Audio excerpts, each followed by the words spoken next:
Gibutyag ni Zamboanga City Mayor Kaimer Olaso nga posibleng gisungog daw ang namusil nga estudyante sa usa ka pribadong tulunghaan sa Zamboanga City maong gihimo niini ang krimen.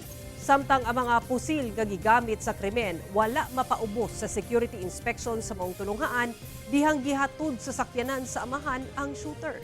Ang detalye atong ibalik si Efren Mamak. Sa nagpadayong investigasyon sa nahitabong pagpamusil sa Ateneo de Zamboanga University Junior High School sa Barangay Tumaga, Zamboanga City niadtong Martes, gibutyag ni Zamboanga City Mayor Kaimer Olaso nga posibleng gisungog ang grade 8 nga lalaking shooter hinungdan nga namusil kini sa usa ka grade 10 nga lalaking student. Una kini nagpusil patay sa kaugalingon.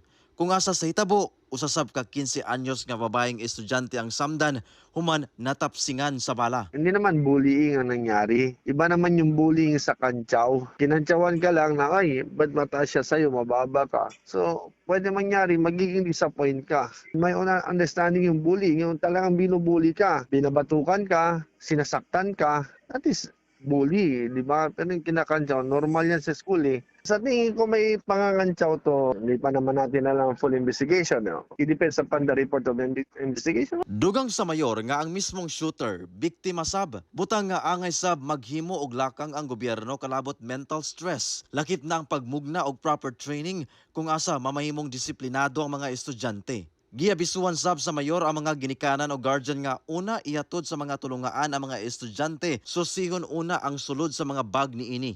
Kindly do a close monitoring to your children. Kasi kailangan yan na even the guardians. Bantayan kung ano, baka mamaya yung mga baril-baril nyo, check nyo sa bahay kung kompleto ba yan o kung nasa locker ba yan. Kasi mahirap na po. Baka may madisgrasya muli. Samtang kalabot sa gigamit nga mga armas sa maong 14 anyos nga suspect, wala daw kuno kini miagi sa campus security inspection. Base sa investigasyon, duna kuno'y inspeksyon sa eskwelahan apan sa pedestrian gate lang para sa mga nagalakaw pasulod. Gihatod kuno ang estudyante sa iya mismong amahan nga usa ka customs personnel. Gumikan kay nakasakyanan, wala kini miagi sa security inspection sa maong sakyanan. Nabilin matud pa ang mga pusil sa amahan nga gibit-bit daw sa estudyante sa pagnaog sa basement. Matod ni DILG John Vic Remulla, issued sa customs ang usa sa mga gigamit sa pagpamusil, samtang personal nga armas sa amahan sa shooter ang laing usa. 90 ka adlaw nga suspendido ang amahan sa mga estudyanteng namusil og posibleng mag-atubang og dismissal. Mihilak og nangayo kuno kini og pasaylo diyang nahinabi sa Customs Commissioner Ariel Nepomuceno. Sumala sa mga otoridad,